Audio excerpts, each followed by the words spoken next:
자, 여러분 이어서 보도록 하겠습니다. 보시면 문제집이요. 그 293페이지 166번 문제 있죠?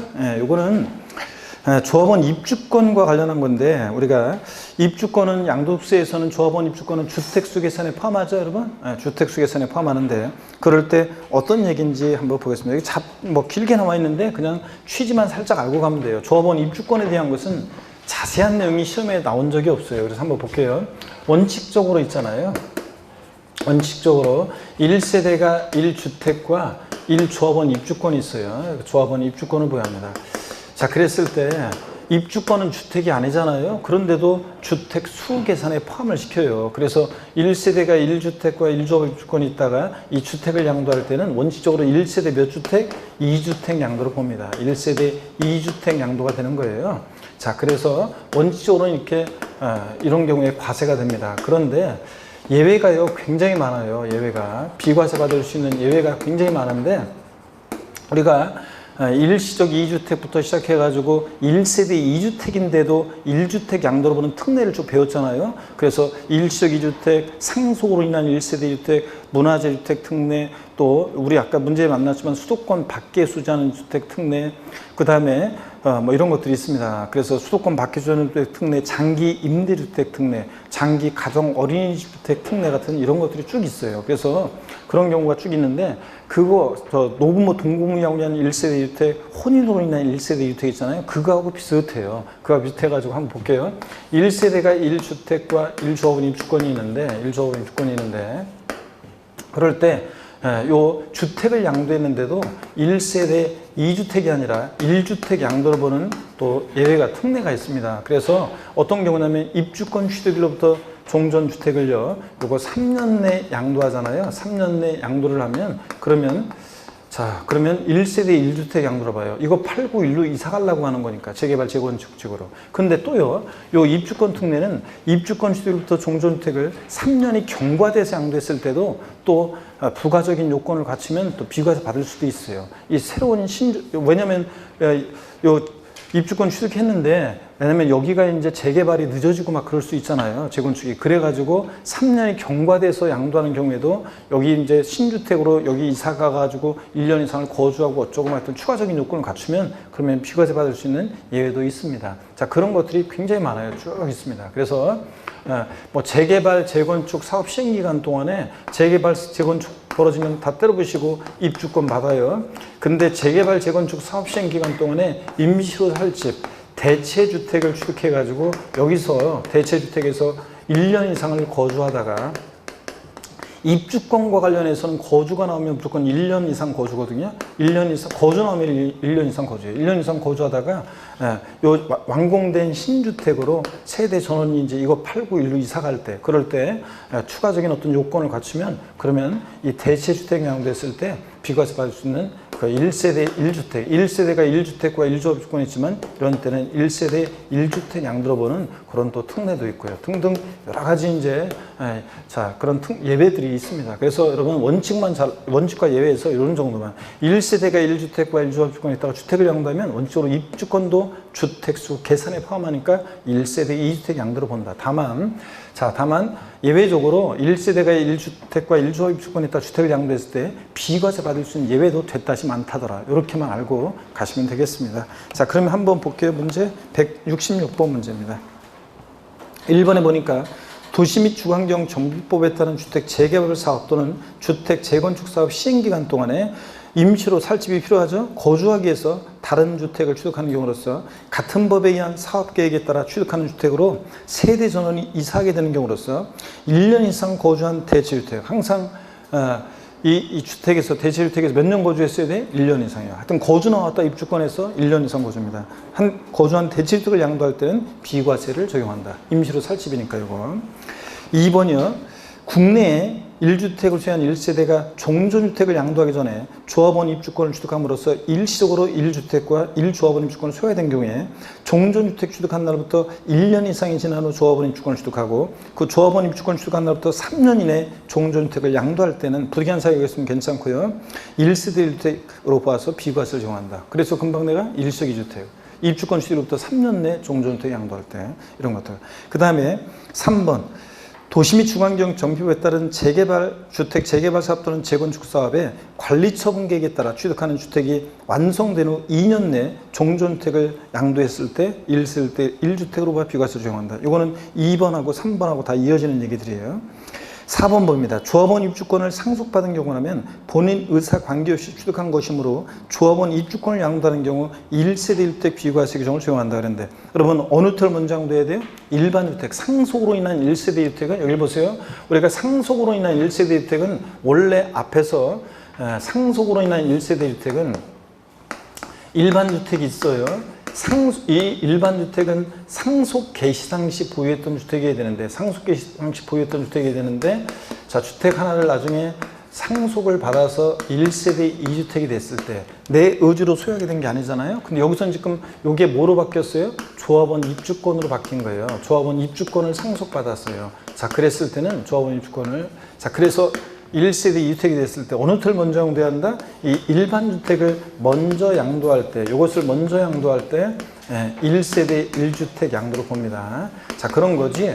요 상속받은 주택이라든가 상속받은 조합원 입주권, 요것을 먼저 양도하면 요거 1세대 2주택 양도가 됩니다. 요거는 1세대 2주택 양도가 돼요. 그러니까 과세가 되죠. 그래서 상속으로 인한 1세대 2주택은 어느 텔 먼저 양도해야 한다? 일반 주택. 상속기 이상 소유했던 주택이 돼요. 사실은 올해 2020년도에 또 이런 것도 있어요. 좀 깊은 내용이 시행령 개정 내용도 있는데 이런 것도 있어요. 이 일반 주택은 상속 개시 전 2년 내에 돌아가신 피상속인으로부터 증여받은 주택이 있을 때는, 증여받은 주택일 때는 이 특례를 적용하지 않습니다. 악용의 소지가 있기 때문에, 자, 상속 개시 전 2년 내에 자, 피상속인부터 증여받은 주택이었을 때는 이 특례를 적용하지 않아요. 악용에서를 막기 위해서. 어떻든 간에 상속으로 인한 1세대 1주택. 어느 텔 먼저 양도해야 돼? 일반 주택이요. 몇 년 내 양도한다? 양도 시기 제한은 없는데 일반 주택을 먼저 양도해야 됩니다, 여러분. 이런 거고요. 자, 그래서 여기서는 그 얘기입니다. 조합원 입주권을 먼저 양도했기 때문에 1세대 1주택 비과세 규정을 적용한다? 틀렸습니다. 일반 주택을 먼저 양도했어야 돼요. 조합원 입주권을 상속받은 것을 먼저 양도하면 안 됩니다. 그래서 4번 틀렸고, 5번 직계존속을 동구분이하게 세대 합침으로써 조합원 입주권을 추가해야 된 경우, 자, 해당된다면 합친 날부터 역시 몇 년 내요? 10년 내 먼저 양도하는 주택은 1세대 양도로 봅니다. 아무거나. 자, 그러니까 부모님이 그러니까 내가 1조합원 입주권 하나 갖고 있고 부모님이 1주택 갖고 있고 세대 합쳤을 때는 합친 날부터 몇 년 내? 10년 내. 아무거나 먼저 양도하는 거 1세대 양도로 보고요. 그런 얘기입니다. 이제. 자, 한번 보시고 하시고 넘어갑니다.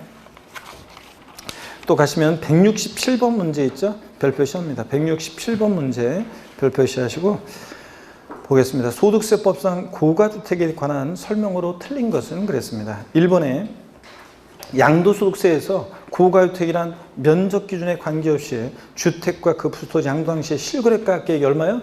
9억 원을 초과하는 주택을 우리가 고가주택이라고 합니다. 자, 올해부터는 여러분 근데 주의해야 될 것은 올해부터는 고가의 조합원 입주권도요. 고가의 조합원 입주권도 실거래가액이 9억 원을 초과하면 그러면 고가주택처럼 양도차익과 장특공제 계산할 때 안분 계산합니다. 예? 그래서 그것도 여기는 없지만 여러분들이 알아둡니다. 고가의 조합원 2020년 개정세법 고가의 조합원 입주권도 하여튼 고가주택처럼 똑같이 계산한다는 거, 이걸 좀 항상 알아두시고요. 자, 2번 보겠습니다. 1식 2주택의 경우에 새로운 주택 취득한 날부터 3년 이내에 3년 이상 보유한 종전의 고가주택을 양도할 때 1세주택으로 보아서 9억 초과 부분만 과세한다. 항상 고가주택은 9억 초과액 부분만 과세입니다. 비과세금 갖췄을 때. 3번이요. 등기된 1세대 1주택으로 10년 이상 보유한 고가주택. 자, 여기 이제 정확하게 답이 되려면 여기 2년 거주라고 좀 해놨어야 돼요. 자, 이 등기된 1세주택인데 10년 이상 보유한 고가주택인데 2년 거주까지 했어야 돼요.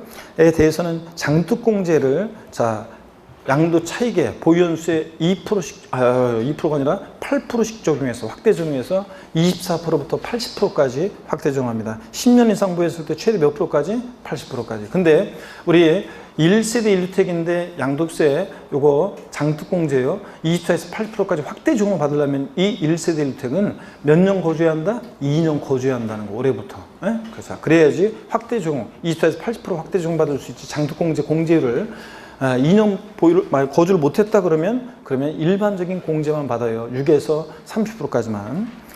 자, 그래서 여기서는 2년 거주란 말이 들어가면 3번 지문은 확실하게 맞는 지문이 됩니다. 그래서 양도차익의 80%까지 적용되고. 4번입니다. 단독주택으로 보는 다가구택의 경우는 전체를 하나의 주택으로 봐가지고 고가주택 규정을 적용합니다. 다가구택을 하나의 단위로 양도하면 자, 하나의 주택, 단독주택 양도로 보잖아요. 그때 고가주택인지 판단할 때도 전체 가격을 가지고 실거래가 부엌 초과하는지 따지고 그러잖아요, 여러분들. 그런 얘기입니다. 5번입니다. 고가주택은 비과세 조건을 갖추지 않은 경우에도 구억 초과 부분에 대해서만 양도세를 과세한다. 말이 안 되죠, 여러분들? 예?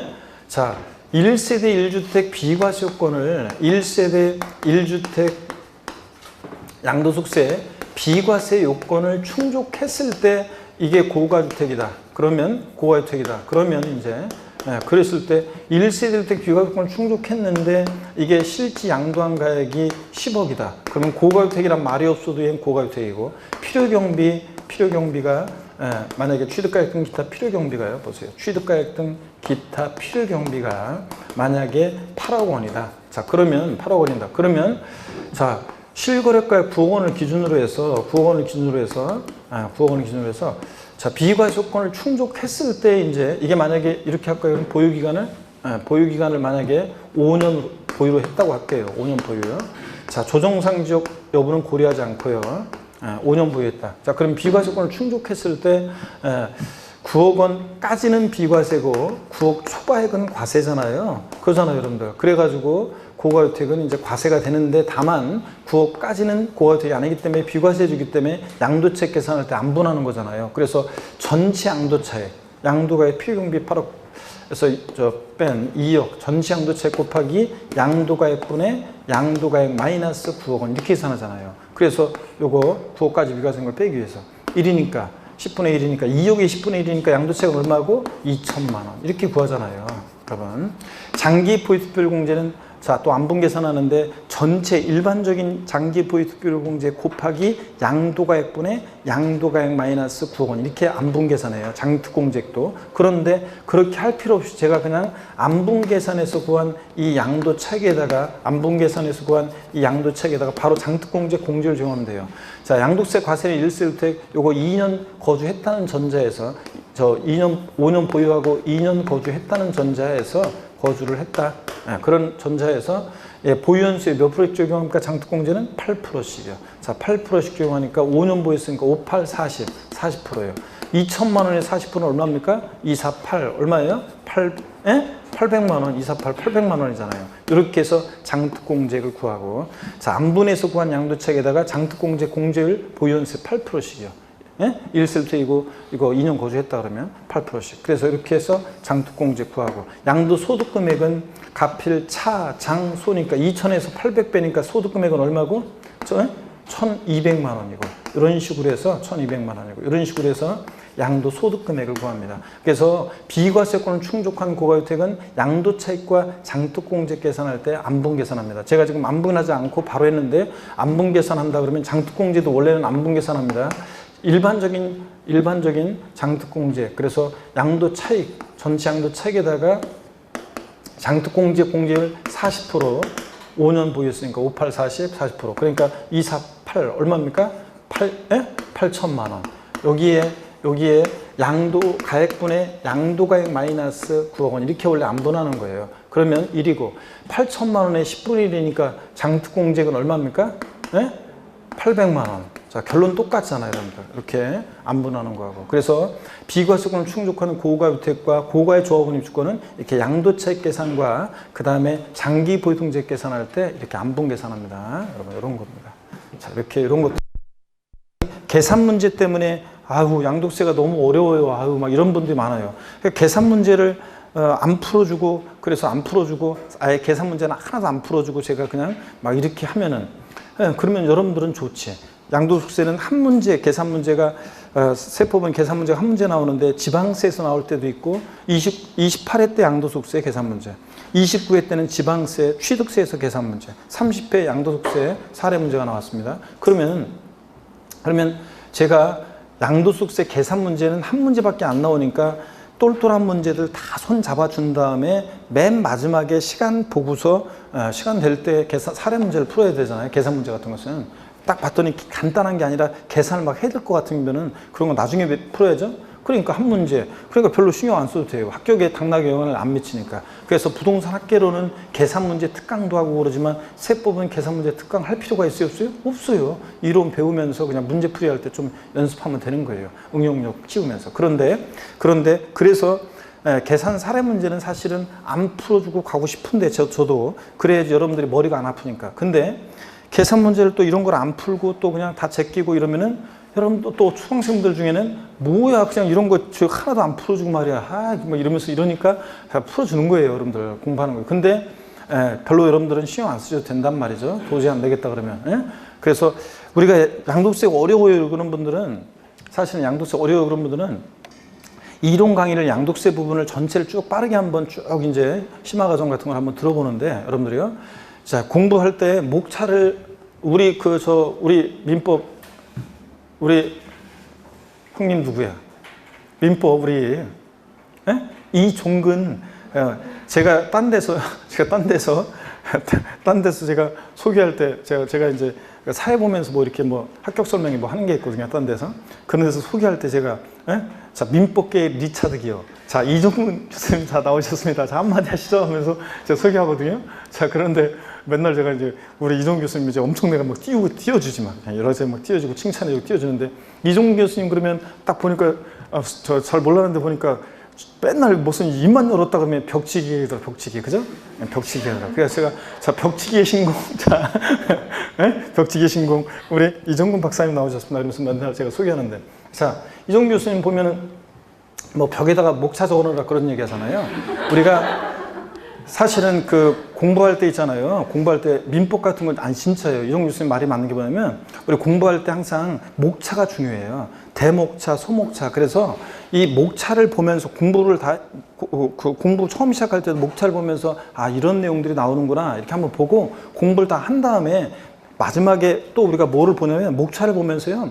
공부했던 주요 내용들을 떠올려 보는 거예요. 그래서 공부는 이렇게 그 스크린 그려져야 돼요. 원래 사법시험 같은 거 2차 과목도 원래 이렇게 딱 머릿속에 이렇게 이거 하면 이거 이렇게 해서 요 목차가 딱 그려져야 되거든요. 그래서 그 목차에 따라서 이게 나오고 그 다음에 이거 이렇게 해서 소목차 이런 것들이 머릿속에 딱 그려져야지 답안을 쓸 수 있어요. 그걸 연습이 돼 있어야 돼요. 그런 것처럼 공부가 딴 거 없어요. 민법 같은 과목도 이렇게 목차가 이렇게 중요해요. 목차가 딱 돼 있어야지 머릿속에 그려져요. 이거 다음엔 이거 다음엔 이거 그 다음에 소목차 이거 다음엔 이거 이렇게 해서 이게 그려져야지 틀을 딱 잡는 거고 그 틀 속에서 문제를 공부를 하고 그래야지 헷갈리지 않고 또 그 다음에 응용력이 발휘되는 거예요. 세법 똑같아요. 양도세 그러면 양도세 특징이요. 제일 큰 특징이 양도세는 분류과세한다는 거. 다른 소득 합산하지 않고 따로 양도세만 구분과세한다 이런 거. 또 사실주의, 실질주의 과세한다는 거. 그 다음에 양도소득세 과세 대상 인것과 아닌 거예요. 그래서 대상 인거 아닌 거 골라낼 수 있어야죠.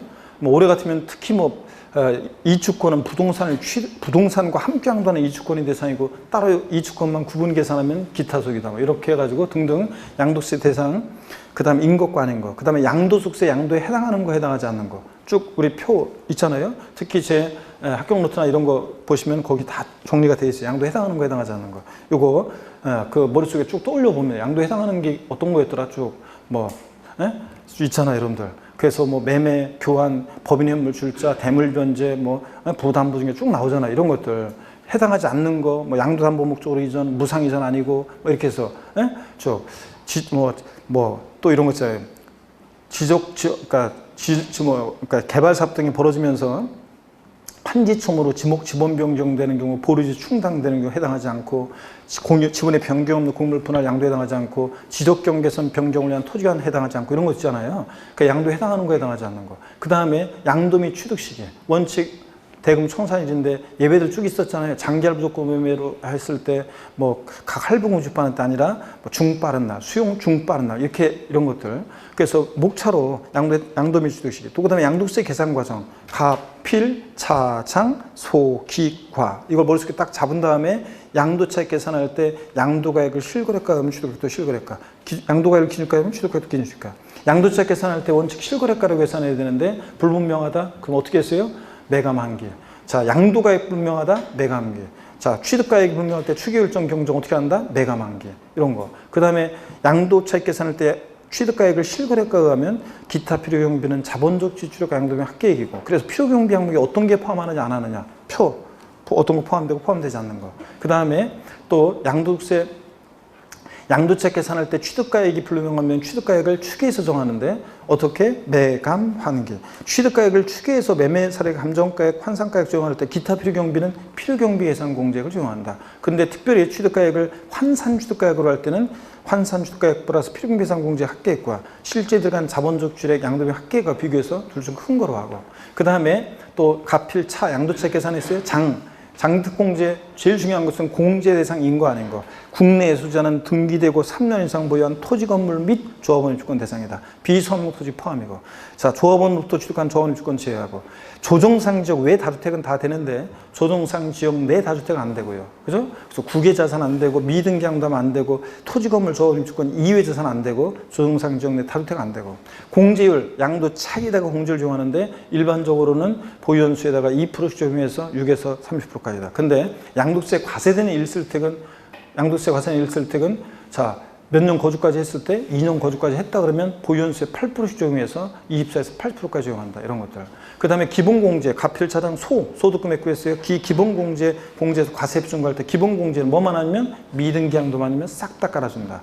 그런데 자산 종류, 보유한 등 관계없이 국유재산이든 뭐든 다 된다. 조정상 지역 다주택 다 된다. 근데 미등기 양도만 아니면 싹 다 깔아주고. 근데 공제는 어떻게 주느냐? 소득별로 각각 연 얼마? 250만 원 공제합니다. 어떤 소득? 부동산 애들과 주식과 파생상품 부별해서 각각 기본공제 250만 원 해줍니다. 그래서 과세 비중 구하고 곱하기 세율, 양도세 세율, 토지건물 부동산에 관한 권리, 미등기 70, 등기됐다 1년 미만 50%, 1년 이상 2년 미만 40, 2년 이상이면 6에서 42%.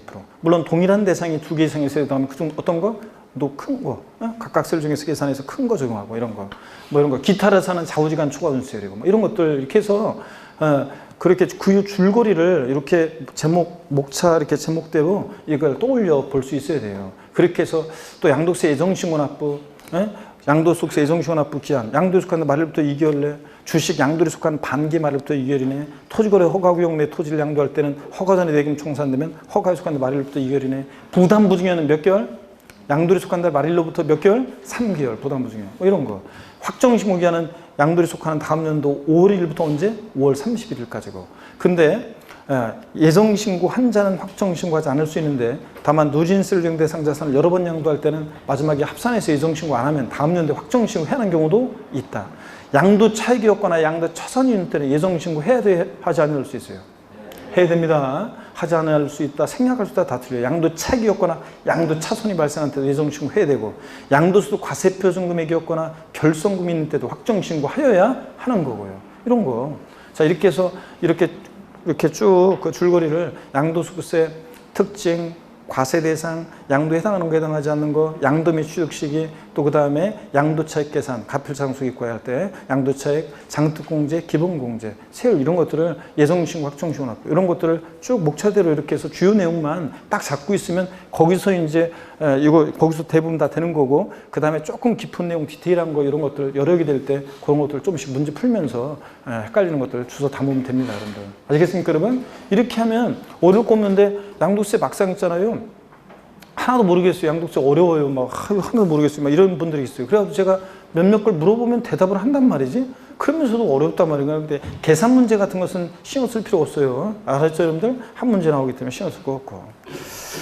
자, 그 다음에 여러분 그 문제 우리 168번 문제인가요? 네, 168번 문제 봅니다. 소득세법상 1세대 1대 양도세 비과세 적용에 있어서 보유기간 요건에 관한 설명으로 옳은 거 그랬습니다. 1번에 해외 이주를 위해서 세대전을 출국하는 때는 국내 소재 1주택을 1년 이상 거주하고 양도하는 경우에 하나여 보유기간에 관계없이 1실택 비과세 적용받을 수 있다. 자, 그렇습니까, 여러분?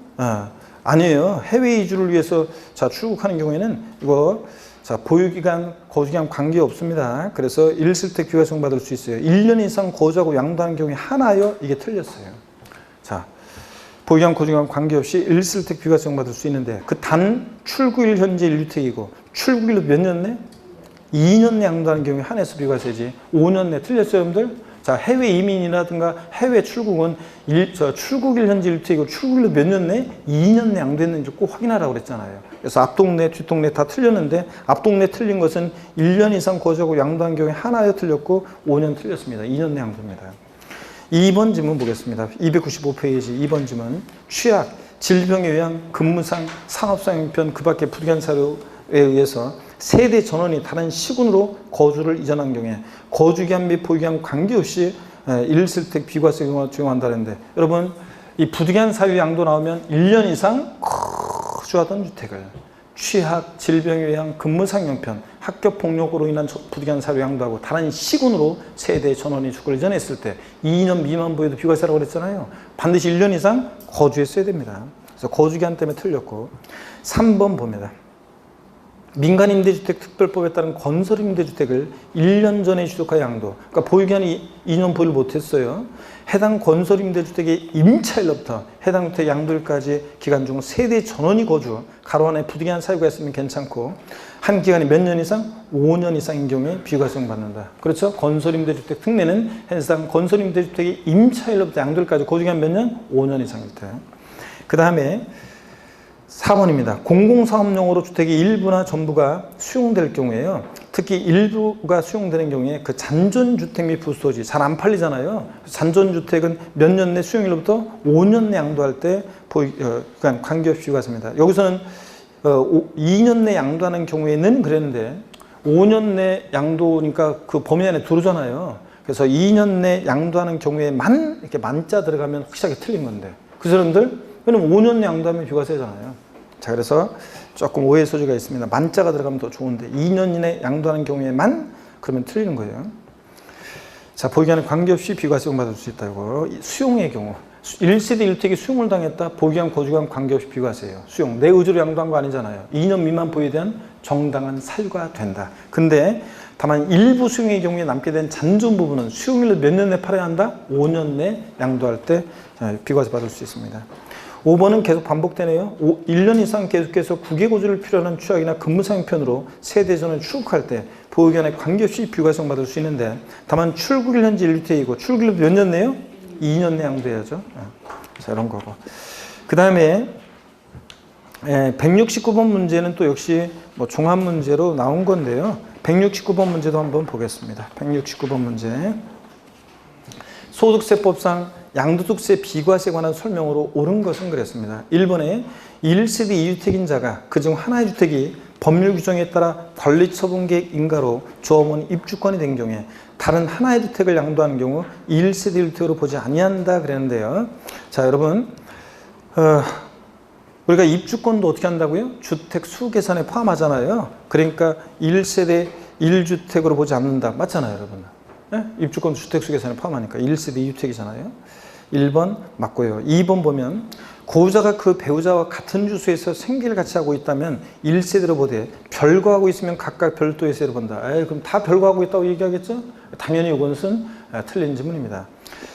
그 다음에 3번이요. 주택을 증여받음으로써 1세대가 2주택을 보여야 되는 경우 일반 주택을 양도하는 경우에 1세대 1주택 비과세 적용받을 수 있다. 상속으로 인한 경우에는 1세대 상속으로 인한 경우에 1세대 2주택 특례를 적용받는 거지 증여받은 경우는 돼야 안 돼요? 안 됩니다. 증여받은 경우는 1세대 2주택이에요. 이거. 4번입니다. 혼인으로 인해서 1세대 2주택이 된 경우 혼인한 날부터 몇 년이요? 3년 내 양도하는 경우에 비과세 받는다는데 이런 질문이 이게 우리 문제 쓰신 분이 이게 이제 이런 게 5년 내 양도하면 1세대 아무거나 먼저 양도하는 때 1세대 양도를 보잖아요. 근데 3년 내 양도를 했으니까 이것을 소득세법상 그렇으니까 물론 이제 5년 내 양도해야 되기 때문에 틀렸다고 한 건데, 네?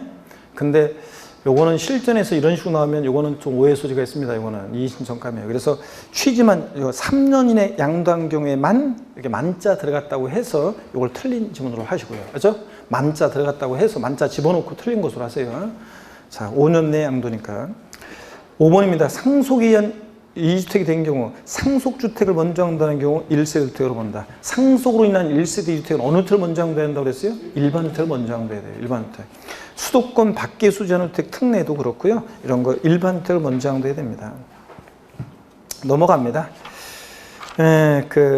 어떤 넘어가서 보시는데, 물론 요거 170번 문제는 1번 지문만 한번 좀 볼게요. 170번 문제 1번 지문만. 1세대, 소득세법상 1세대 1주택 양도세 비과세에 관한 설명으로 틀린 거 그런데 1번 지문 한번 볼게요. 1세대가 1주택 규정을 적용할 때, 1세대주택 규정을 적용할 때 2개 이상의 주택을 같은 날에 양도하는 경우에는 기준시가가 높은 주택을 먼저 양도해서 본다는데 틀렸어요. 여러분이 한번 보실래요? 네. 어떤 얘기냐면, 우리가요, 갑이라는 거주자가요, 같은 날에 2개 이상의 주택을 양도합니다. 자, 그럴 때 A주택은 2년 보유, B주택은 1년 보유했어요. 이런 거 한번 제가 물어본 적이 있는데, 기본서 할 때. 그럴 때, 자, 같은 날에 2개 이상의 주택을 양도할 때는 거주자가 선택하는 순서에 따라 양도한 것으로 봅니다. 어느 주택을 먼저 양도한 것으로 선택하는 것이 양도세를 절세할 수 있겠느냐. 다른 조건은 고려하지 않고 보유기간만 봤을 때 어느 주택을 먼저 양도하는 게 양도세를 절세할 수 있겠습니까? 물어본 적 있는데 제가. 어느 택이야? A주택을 먼저 양도한 것으로 한번 선택해 보면 보세요. 먼저 양도했다. 그러면 1세대 2주택 양도니까 2년 보유했어도 과세예요. 나중 양도로 선택된 B주택은 A주택을 먼저 양도한 것으로 하고 남은 거니까 1세대 1주택이 됐고, 이거 1세대 1주택이지만 이거 먼저 양도한 것으로 치니까 1세대 1주택이지만 1년밖에 보유를 못했으니까 과세예요. 그럼 이번에 이렇게 해보겠습니다. B주택을 먼저 양도한 것으로 선택하면, 이것을 먼저 양도한 것으로 하면 1세대 2주택이니까 과세인데, 나중 양도로 선택된 A주택은 1세대 1주택이고 2년 보유했으니까 뭐예요? 비과세입니다. 자, 그렇기 때문에 어느 주택을 먼저 양도한 게 좋다? B주택이에요. 이렇게 어느 주택을 먼저 양도한 것으로 선택하느냐에 따라서 세금이 달라지기 때문에 2개 이상의 주택을 같은 날에 양도할 때는 거주자가 선택하는 순서에 따라 양도한 것으로 봅니다. 근데 시험에서는 기준시가가 가장 큰 주택을 먼저 양도한 것으로 본다. 보유기간이 긴 주택을 먼저 양도한 것으로 본다. 자, 관할 세무서장이 선택하는 순서에 따른다. 아닙니다.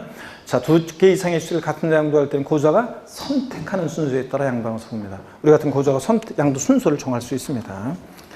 나머지는 여러분 또 반복되니까 여러분이 읽어보시고요. 그 다음에 또 넘어갑니다. 어딜 보시냐면 172번 문제 한번 보겠습니다. 172번 문제, 이것도 뭐 반복이 되네요. 172번 문제 반복이 되고 넘어갑니다. 쭉 넘어가서 여러분이요, 제가 꼭 보고 싶은 게 173번 문제도 반복이 돼서 여러분이 한번 그냥 참고적으로 보시면서 정답 보고 해설 보면서 이렇게 읽어보시고요. 174번 문제도 아까 농어촌에 소유하는 주택과 그 외에 일반 주택이 있을 때 요 특례에 관한 건데, 농어촌 주택 특례에 관한 건데, 사실은 그 해설이 보다시피 농어촌 주택 특례는요, 그 상속받은 주택, 이농주택, 귀농주택, 자, 이렇게 요건이 쫙 있는데 이런 것까지 외울 필요 없어요. 자세하게 귀농주택이나 이런 것들이 요건을 물어볼 가능성은 낮아요. 다만 그냥 참고적으로 한번 여러분 읽어보시면 되는데, 174번 문제 5번 지문만 좀 볼게요. 5번 지문 보니까 5번 지문이요. 귀농주택 취득 후 종전주택을 3년 이내 양도하는 경우에는 1세대 1대로가 비과세 적용한다는데, 자, 아까 제가 그랬어요. 다른 거는 몇 년 내 양도해야 한다, 양도시기 제한이 없는데 귀농주택만 양도시기 제한이 있어가지고 귀농주택 취득 후 일반주택을 몇 년 내 팔아야 한다고 그랬어요? 5년 내 양도할 때 비과세 받을 수 있다고 그랬습니다. 그래서 3년으로 돼 있어 틀렸어요. 그 얘기가 해설에서 맨 아래 귀농주택의 자, 요건 3번 귀농주택 취득 후 몇 년 내? 5년 내 자, 종전주택을 양도해야 한다는 거, 이런 거. 자, 요게 이제 몇 년 전에 개정된 내용인데 한번 보시면 되겠습니다. 그래서 다른 거는 몇 년 내 양도한다 제한이 없는데 요 귀농주택만 몇 년 내 양도한다 제한이 있어요.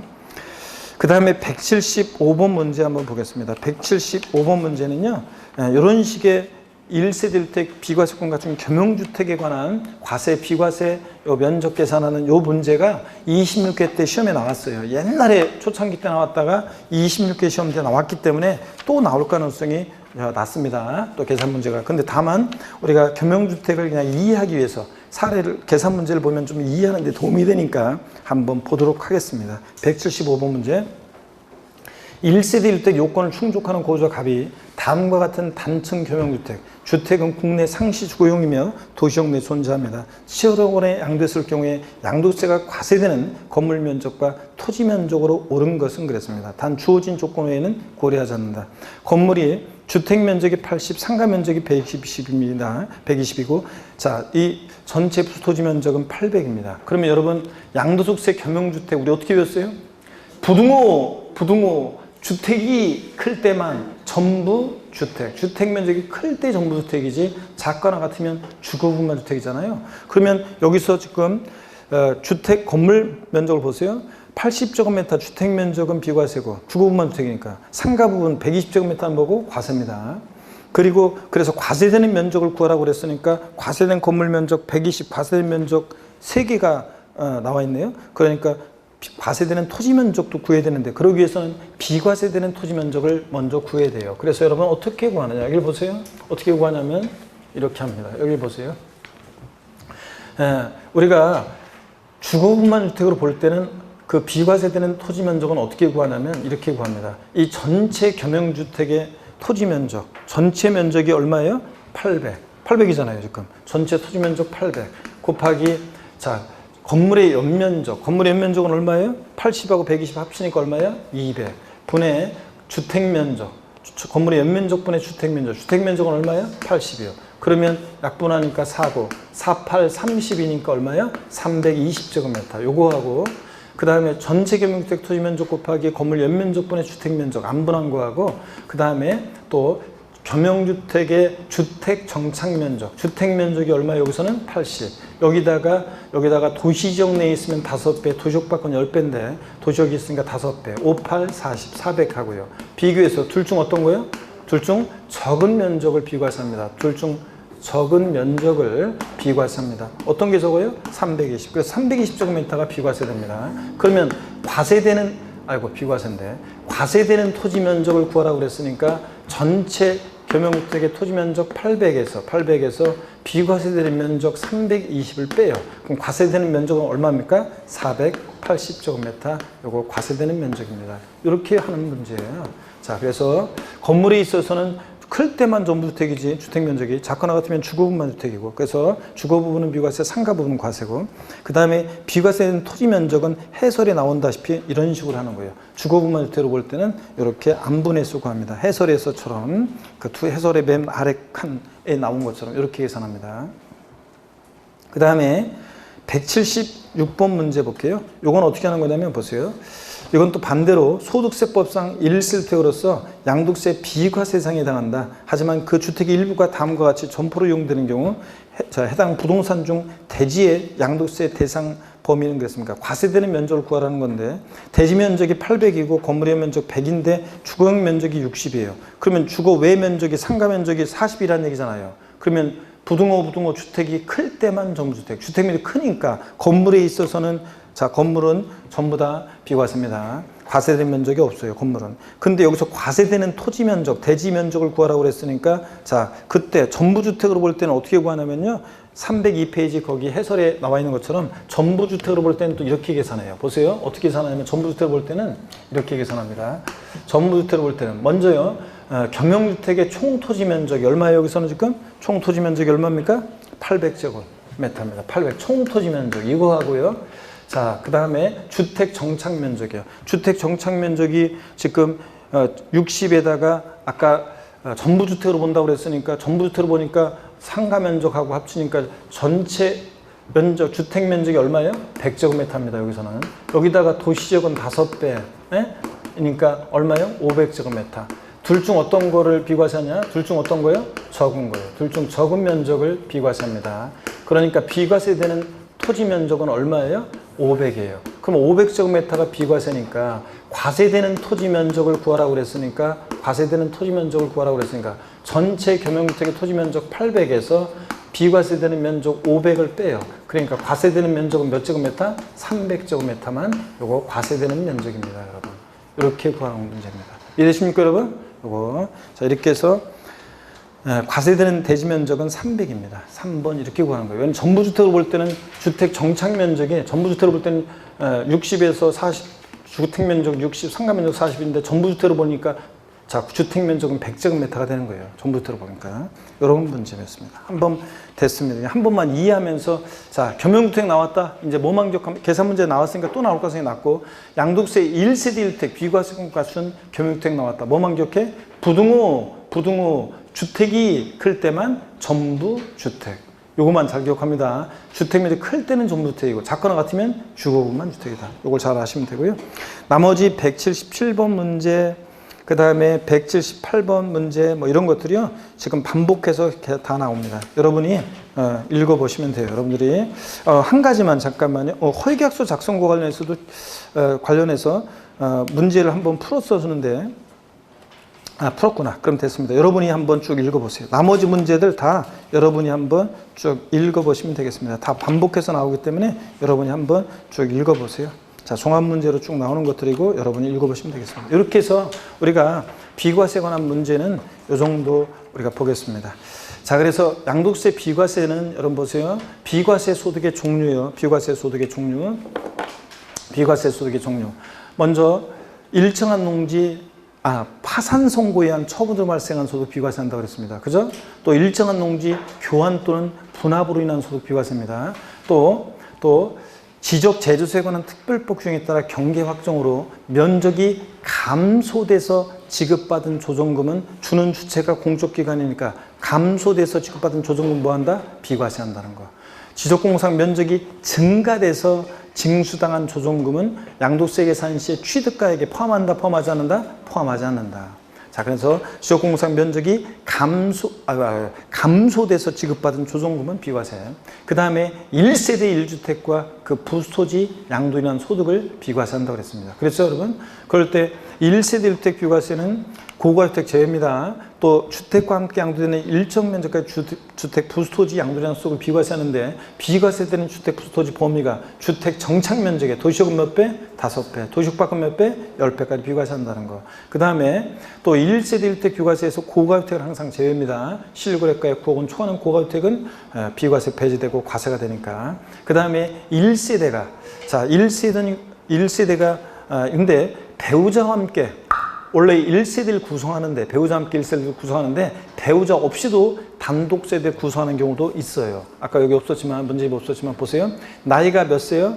30세 이상이거나 나이가 30세 이상이거나 또 30세 이상이거나 배우자가 아까 그래서 세법에서 노초녀 노총각 원래는 현실에서는 노초녀 노총각은 40세 이상인데 우리 세법에서는 몇 세? 30세 이상. 자, 그 다음에 이거나 그러면 세대 분리할 수 있죠? 단독세 구성할 수 있고 배우자 없이도. 그 다음에 또 배우자가 사망하거나 이혼한 경우 사망하거나 이혼한 경우 어쩔 수 없이 단독세 구성할 수 있죠. 또 그 다음에 또 소득세법상 소득이 뭐 기준 중위소득 40% 수준 이상으로서 근데 그것까지 못 해도 괜찮아요. 기준 중위소득 40% 수준 이상으로서 소유 관리 일정한 소득세법상의 소득이 있었는데 관리 그 주택 토지를 관리 유지할 수 있으면서 생계를 유지할 수 있는 경우에 일정한 소득이 있으면 나이가 30세가 안 돼서도 단독세 구성할 수 있다. 이런 거 요약집이나 기본서에서 배웠었어요. 자, 이렇게 배우자 없이도 단독세 구성할 수 있는 경우도 있고요. 1세대가 1세대 갖고 있는 주택을 전부 다 합쳤을 때 양도에 이제 몇 주택이어야 돼? 국내에 1주택이면 됩니다. 과거에 집이 몇 채 있었는지는 상관없고 양도 시점에 1주택이면 되고 또 해외에 있는 주택은 주택수 계산에 포함한다 안 한다? 안 하고 양도에 이제 국내 1주택을 자, 몇 년 보유요? 2년 보유하면 비과세다. 근데 다만 비고자가 고자로 전환되는 경우는 몇 년 보유한다? 3년이요. 또 보유하면 비과세인데 다만 조정대상 지역 내 조정상 지역 공고를 이후에 취득한 주택은 자, 몇 년을 거주한다? 보유한 중에 2년 거주한다. 자, 그리고 이런 걸 배웠고요. 비과세. 그 다음에 또 여러분 봅니다. 같은 날에 2개 이상의 주택을 양도할 때는 자, 보유기간이 가장 긴 주택을 먼저 양도한 것으로 봅니다. 아니고 거주자가 선택하는 순서에 따라 주택을 양도한 것으로 보고 또 여러분요. 공동 소유주택은 지분이 가장 큰 자의 소유를 계산한다. 아닙니다. 공동소유주택이요. 공동소유자 각각의 소유를 계산합니다. 자, 그 학경노트 아까 광고해 드렸었는데 거기에 보면 세목별로 다 비교가 되어 있는데 공동소유주택이요. 부동산 임대업에서 사업소득 계산할 때만 공동소유주택은 지분이 가장 큰 자의 소유를 계산하되 다만 지분이 가장 큰 자가 2인 이상일 때 각각의 수로 계산해요. 다만 올해 2020년 개정세법 소수 지분자도 주택수에 가산하는 경우가 있다. 그래서 소득 연간 임대소득이 자 얼마요? 600만 원 이상이거나 또는 엔드가 아니라 또는 고가주택일 때는 지분율이 몇 프로? 30% 초과할 때는 소수 지분자도 주택수에 가산하는 경우도 있다. 이렇게 원칙적으로 이렇게 부동산 임대업에서만 공동소유주택 지분이 가장 큰 자유수를 계산하지 종합부동산세에서 주택수 계산할 때라든가 그 다음에 양도소득세라서라든가 자 이럴 때에서는 다 뭐냐면 공동소유주택은 공동소유자 각각의 소유로 주택수 계산합니다. 아셨죠? 공동상속주택은 원칙으로 주택수 계산에 포함하지 않지만 다만 상속지분이 가장 큰 상속인이 있으면 그 상속지분이 가장 큰 자의 소유로 계산합니다. 예? 공동소유주택은 각각의 소유. 공동상속주택은 원칙으로 주택수 계산에 포함하지 않지만 상속지분이 가장 큰 자가 있으면 그 자의 소유로 계산하고요. 자, 그 다음에 또 주택인지 아닌지는 실질과세원칙에 따라 판단해요. 양도일 현재 공부상으로는 주택이지만 실제는 영업용 건물로 사용하다 양도하면 영업용 건물 양도로 과세합니다. 자, 그 다음에 합숙소, 공장 구내의 합숙소나 펜션 자, 이런 것들은 콘도미니엄 이런 것들은 1세대 1주택 비과세형이 되는 주택이 아니다. 이런 것들. 자, 그 다음에 이런 것들도 추가적으로 한번 들어두시고요. 그 다음에 자, 우리 1세대가 1주택을 양도해야 되는데 2주택 양도 했는데도 1주택 양도로 보면 특례가 있는데 말로 쭉 한번 정리해 볼게요. 우리 문제집에 없었던 것까지 포함해서 뭐냐면 자 우리가 1세대 2주택인데 먼저 양도하는 주택에 1세대 양도로 보면 특례. 먼저 주거 이전을 목적으로 하는 1세대 주택은 아까 제가 계속 설명드렸습니다.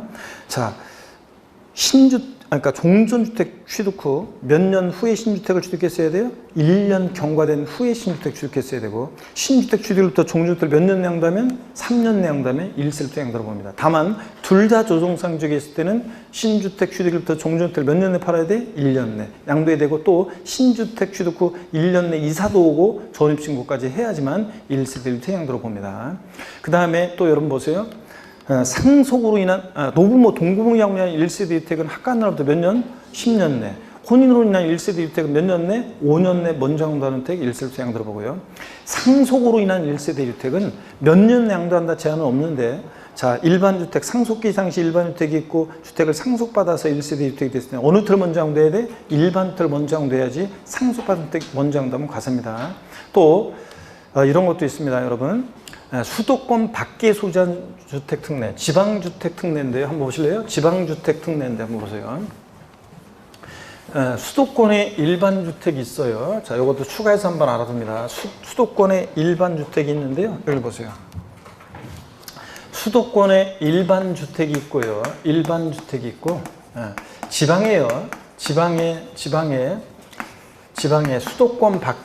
수도권 밖에 소지하는 주택을요. 수도권 밖에 소지하는 주택을 취약이라든가 질병의 요양이나 근무상용병 같은 부득이한 사유로 지방주택을 취득했어요. 수도권 밖을. 그러면은 부득이한 사유가 있다고 보니까 실거주 목적으로 내려가는 거니까 세금 걱정하지 말고 일반 집 사라. 수도권 밖에 지방주택을 사라는 얘기입니다. 그랬을 때 일반주택 요것을 먼저 양도할 때 1세대 1주택 양도로 보는 거지. 1세대 1주택 양도로 보는 거지. 요거요. 만약에 수도권 밖의 주택 요것을 먼저 양도하면 과세입니다, 여러분. 그래서 어느 를 먼저 양도하는지 잘 보셔야 돼요. 요거 과세고요. 그 다음에 요거 취약이나 질병 유행이나 근무상용병 같은 부득이한 사유가 해소됐을 때는 그 부득이한 사유 해소일로부터 요거 몇 년 내요? 3년 내. 사유 해소일로부터 3년 내에 요것을 양도했어야 됩니다. 일반주택을. 이런 것도 있습니다. 수도권 밖의 주택 특례도 있고요. 또 그 다음에 문화재 주택 특례도 있어요. 일반주택이 있고 그 다음에 등록 문화재 주택도 있습니다. 등록 문화재 주택이 있어요. 자, 그럴 때 어느 주택을 먼저 양도해야 돼? 이것도 일반주택 요것을 먼저 양도할 때 1세대 1주택 양도로 보는 거지. 1세대 1주택 양도로 보는 거지. 요거 똑같아요. 이 문화재 주택을 먼저 양도하면 과세입니다. 자, 그 다음에 또 이런 게 있어요. 어떤 게 있냐면 장기 임대주택 특례도 한번 설명드릴게요. 아까 요약집이 문제집이 없었지만 한번 설명드립니다. 여기 보세요, 여러분들. 어떤 거냐면 장기 임대주택 특례요. 자, 거주주택이 있습니다. 거주하는 주택이 있고요. 거주주택이 있고, 그 다음에 장기 임대주택이 있습니다. 장기 임대주택이 있어요. 자, 그랬을 때 여기 봅니다. 장기 임대주택이 있어요. 장기 임대주택으로 등록한 주택이 됩니다. 자, 그런데 그럴 때 장기 임대주택은 뭐 여러 채 있어도 상관없는데 또 장기 가정 어린이집 주택이라는 게 있어요. 장기 가정 어린이집 주택 같은 것도 요것도 구조는 장기 임대주택과 같아요. 요거는 거주주택을 먼저 양도할 때, 요것을 먼저 양도할 때, 요걸 먼저 양도할 때 1세대 1주택 양도로 봅니다. 그런 거지. 1세대 양도로 보는 거지. 이것도 장기 임대주택이나 장기 가정 어린이집 주택 먼저 양도는 과세예요. 근데 다만 특이하게도요. 여기 없지만 기본소나 요약집에 있었어요. 보세요. 이 비과세까지 받으려면요, 특이하게도 이 거주주택은 2년 보유 요건도 갖춰야 되면서, 또 그 보유기간 중에 2년 거주도 해야 돼요. 조정 대상지역이 아닌데도 이 거주주택 양도했을 때 2년 거주를 해야 합니다, 여러분들. 이런 것들 한번 보시고요.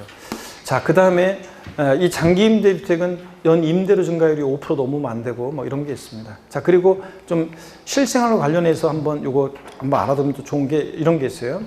이 거주주택 있잖아요. 예전에는 요 비과세권 갖췄어요. 팔고요. 또 주택을 사서요. 나머지 주택들은 장기 임대주택으로 등록이 돼 있고 거주주택 또 사요. 그래서 또 거주해요.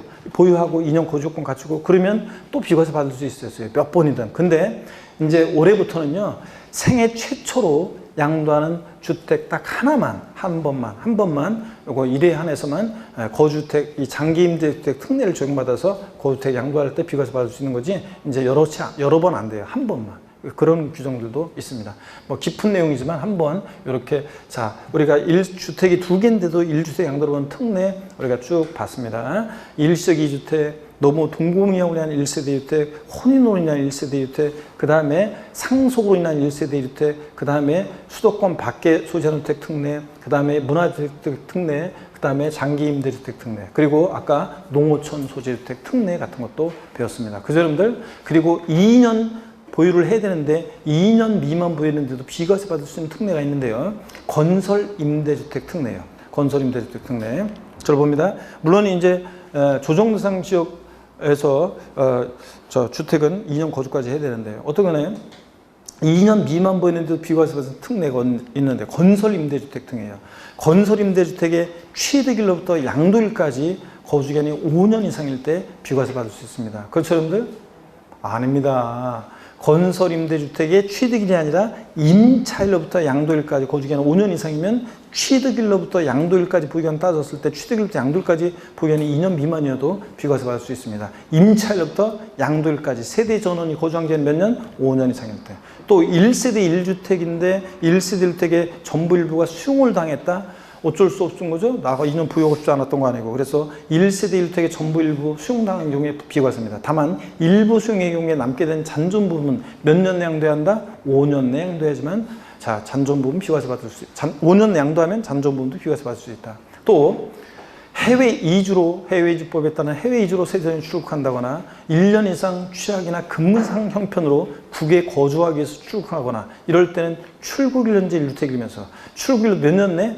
출국부터 2년 내 양도할 때만 비과세 받을 수 있다. 자, 그 다음에 1년 이상 거주하던 주택을 취약, 질병에 의한 근무상 형편, 사업상 형편 안 되고 학교 폭력으로 인한 전학가 등 부귀한 사람 양도하고 다른 시군으로 주거를 이전할 때, 이 1세대 1주택은 2년 미만 보유도 비과세 받을 수 있는데, 그러려면 반드시 1년 이상 거주했는지 꼭 확인하고, 취약, 질병, 근무상 형편, 학교폭력 같은 부득이한 사유인지 확인하고, 사업상 형편 안 되고, 또 다른 시군으로 세대 전원이 주거를 이전했는지 확인하고요. 아시겠습니까, 여러분? 이런 경우에 비과세다. 그래서 이 정도 여러분들이 비과세 꼭 알아두셔야 되겠습니다. 자, 이렇게 해서 우리가 다 봤고요. 오늘 조세 총론으로 갈까 했는데, 제가 비과세가 이게 딱 제 요약집으로 했었으면 벌써 비과세 다 끝나고 저기로 갔었을 건데, 그래서 조세 총으로 갈 건데 좀 이렇게 설명하면서 이렇게 하다 보니까 조금 늦어졌는데 어떡하네. 오늘 양도세를 또 전반적으로 제가 아까 양도세 어렵다고 생각하지 말고 그 벽치기 신공 그 목차 큰 이렇게 순서 양도세 그 목차에 따라서 그 주요 내용을 머릿속에 한번 떠올려 보는 거예요. 그리고 잡다한 거 일단 빼놓고 가장 중요한 틀만 일단 여러분들이 하시고요. 네?